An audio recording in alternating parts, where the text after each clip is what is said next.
Complaint दी। ये complaint हमने चुनाव आयोग को दी और 4 तारीख को दी कंप्लेंट और 4 तारीख को ही नोटिस इशू किया है। और डिप्टी कमिश्नर से जो है इसमें डिप्टी कमिश्नर से इसमें जो है एक विवरण मांगा गया है, क्योंकि वहाँ पे जो भाषा इस्तेमाल की गई है वो भाषा contrary to the supreme court judgment भी है।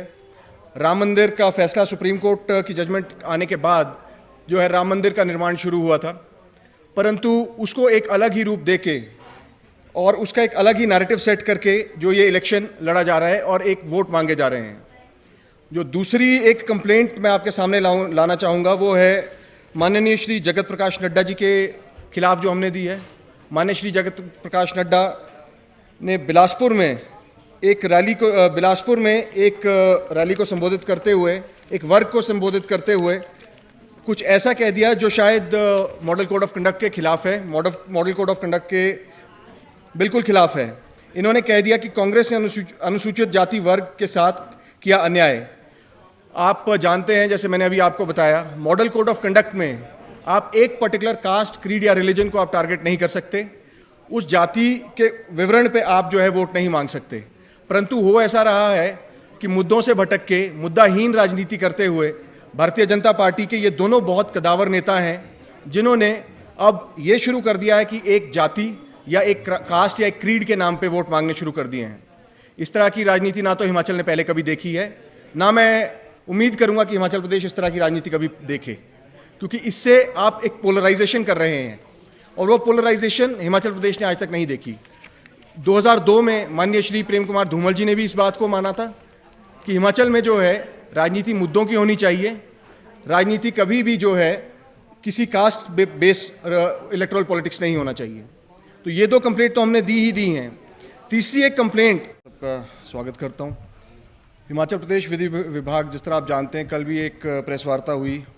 हमने कई शिकायतें चुनाव आयोग को दी हैं, हम पैनी नज़र बनाए हुए हैं इसके ऊपर, और कार्यकारी अध्यक्ष होने के नाते मैं आप सबको बताऊं कि हमने करीब 110 कंप्लेंट्स जो हैं इलेक्शन कमीशन को दे दी हैं और चीफ इलेक्टोरल ऑफिसर से हम समय समय पर मिलते रहते हैं, परंतु बहुत कम देखने को मिला है कि कोई एक्शन किसी भी कंप्लेंट पे हुआ हो।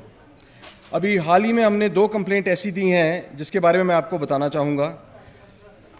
चुनाव अक्सर जो है मुद्दों पे लड़ा जाता है। कांग्रेस पार्टी हमेशा से विश्वास किया है कि मुद्दों पे चुनाव लड़ो, मुद्दों की राजनीति करो।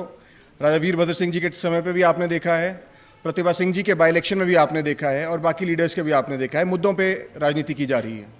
परंतु अब राजनीति का स्तर इस तरह से गिर गया है कि उत्तर प्रदेश के मुख्यमंत्री श्री योगी आदित्यनाथ हिमाचल प्रदेश में आते हैं और हमीरपुर में बड़सर में एक रैली को संबोधित किया उन्होंने, जिसमें उन्होंने राम मंदिर का जिक्र करते हुए कुछ कम्युनल लैंग्वेज जो यूज़ की थी उसके खिलाफ हमने चुनाव आयोग को लिखा है। उसकी सीडी भी हमने चुनाव आयोग को दी है कि वो सुने, और ये हमने 4 नवंबर को कंप्लेंट उनको दी थी और अभी तक इस पे उन्होंने जो है माननीय मुख्यमंत्री योगी आदित्यनाथ जो उत्तर प्रदेश के मुख्यमंत्री हैं उनके खिलाफ थोड़ी कार्रवाई करते हुए इन्होंने इसका एक वो वर्णन मांगा है कि what exactly is the complaint and what exactly is the transcript of the speech. जैसे आप जानते हैं कि मॉडल कोड ऑफ कंडक्ट में आप किसी भी जाति धर्म के नाम पे वोट नहीं मांग सकते, परंतु बड़सर में हुआ ऐसा कि बड़सर में वोट जो है एक पर्टिकुलर रिलीजन और सेक्ट के नाम पे मांगे गए। इसको देखते हुए जैसे ही हमारी नज़र में ये आया फील्ड से, हम लोगों ने जो काफ़ी गंभीर कंप्लेंट है वो है किशोर शर्मा जी, जो आईटी एडवाइज़र हैं मुख्यमंत्री के, माननीय मुख्यमंत्री के। इनके खिलाफ हमें फील्ड से रिपोर्ट मिली, कुछ कागजात भी मिले हैं। इन्होंने अभी भी जो है सरकारी गाड़ी का दुरुपयोग नहीं छोड़ा है। कोड ऑफ कंडक्ट आने के बाद भी जो है काफ़ी हद तक ये कुछ बिल्स जो हैं, और ये हमने इलेक्शन कमीशन को भी दिए हैं, इनके खाते में डायरेक्ट पैसा आ रहा है। ये जो है, जो पैसा आप जानते हैं, हम किसी भी कंपनी को अगर हम कुछ ऑर्डर देते हैं, किसी भी आईटी कंपनी को ऑर्डर दिया जाता है तो ट्रेजरी से पैसा डायरेक्टली आईटी कंपनी को जाता है, परंतु यहाँ हो ये रहा है कि पैसा जो है एक आईसीआईसीआई बैंक के खाते में आ रहा है। वो खाता जो है वो ज़्यादा बेटर एक्सप्लेन कर पाएंगे किशोर शर्मा जी किसका खाता है। उस खाते में जो है बारी बारी करके पैसा आ रहा है। जबकि वो पैसा डायरेक्टली जो है कंपनीज के खाते में जाना चाहिए था।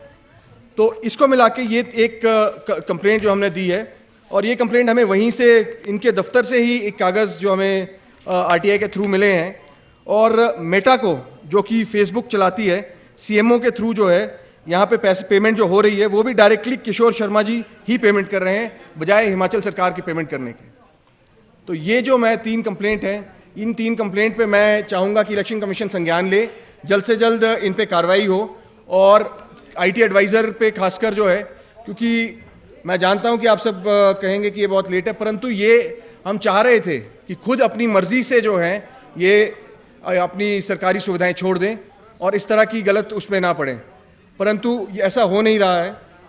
और मैं आप सबके माध्यम से इलेक्शन कमीशन से दोबारा रिक्वेस्ट करना चाहूँगा, एक तो पोलराइजेशन ऑफ वोट्स जो हिमाचल प्रदेश में करने की कोशिश की जा रही है, एक जाति के नाम पे, धर्म के नाम पे, वो ना हो, और दूसरा जो है इस तरह से आईटी एडवाइजर्स जो हैं अपनी सुविधाएं छोड़ें, और इसकी एक जांच हो कि ये पैसा डायरेक्टली खाते में क्यों आ रहा है, इसकी भी एक जांच हो। धन्यवाद। कितना पैसा है इसमें और कितना अभी तक देखिए, डायरेक्ट मेरे पास जो बिल अभी तक आए हैं उसके लिहाज से तो अमाउंट जो है कुछ थोड़ा थोड़ा करके इनके खाते में आ रहा है। ये अमाउंट, ये बिल्स जो है, मैं आपको एक इसका प्रेस नोट जिस तरह से कहा है आपको प्रेस नोट भी दे दिया जाएगा। ये अमाउंट जो है आईसीआईसीआई बैंक के खाते में आ रहा है, इसे आप चेक कर लें, क्योंकि ये ट्विटर को भी जो पेमेंट हो रही है, ट्विटर को पेमेंट पहले हो रही है, उसके बाद इनके खाते में पैसा आ रहा है। तो ये जो है ट्रांजैक्शन आईडीज वगैरह जो सारी हैं हमारे पास, इसका पूरा ब्यौरा है। बाकी बिल्स भी हमने मंगा लिए हैं इसके। तो ये अब सेल्फ एक्सप्लेनेटरी है कि ये किस तरह हो रहा है। इसको एक्सप्लेन करना भी जो है मुझे लगता है कि मुझसे बेटर एक्सप्लेन कर पाएंगे किशोर शर्मा जी के एक्सप्लेन कर पाएंगे, या फिर जो है हमारी जो माननीय मुख्यमंत्री का कार्यालय है वो बेटर एक्सप्लेन कर पाएगा इस बात को। Thank you.